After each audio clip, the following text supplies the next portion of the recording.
I was crossing the street and lost my sandal.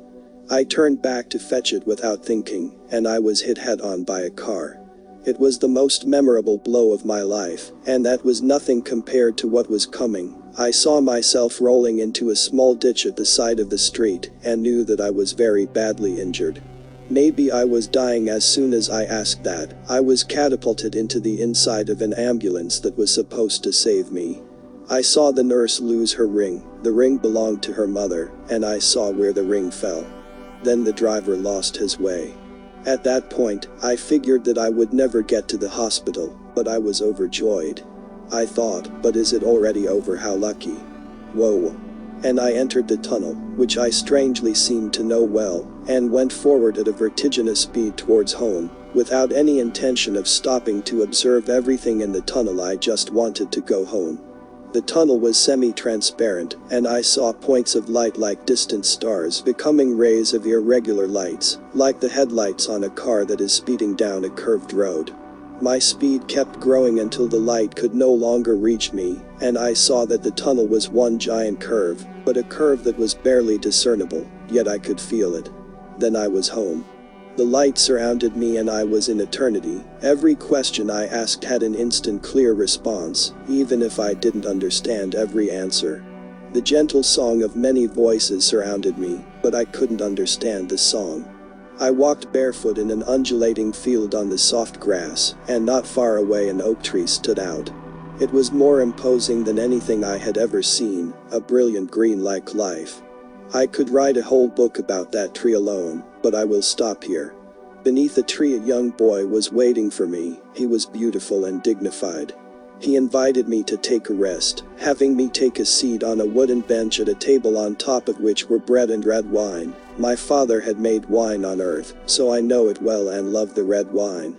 After I had eaten, he said, "Everything you see is like looking at clouds. You see a little dog, but you know it's a cloud. Now you see yourself at home, but know that you are almost at home. You must return." I answered with a dry and distinct no. I didn't understand why I had to leave when I felt so good here. He objected, "Don't you miss your mother and father?" I said, "No, soon they'll be here and I will see them again." Time meant nothing. It does not exist. With extreme love and patience, he showed me that I still have so much to learn, and he showed me my life as though it were a journey. I could choose various paths, but I had to get from A to B. The important events, my goals, were symbolized by marble statues, while others were made from fresh clay and still malleable, still time to make them into something else. I understood that the point is not when time does not exist, but that all the conditions must be satisfied, and the most seminal of these is free will.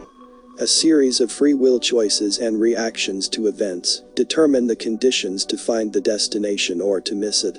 It is so free that one can always try and try again. It doesn't matter how long it takes or where it happens. Time and space do not exist. The only important thing is to meet the conditions to arrive at the proper destination. I hadn't reached any such place yet. Notwithstanding all this explanation, I still refused to go back. So he took me in his arms and showed me the river from which there would be no return, and all the cities that existed beyond the river. He told me I could wait in eternity, and that I shouldn't be afraid because he had fulfilled all the promises. He told me many things, but I was determined to remain cuddled in his arms and lulled by his voice, and I didn't listen.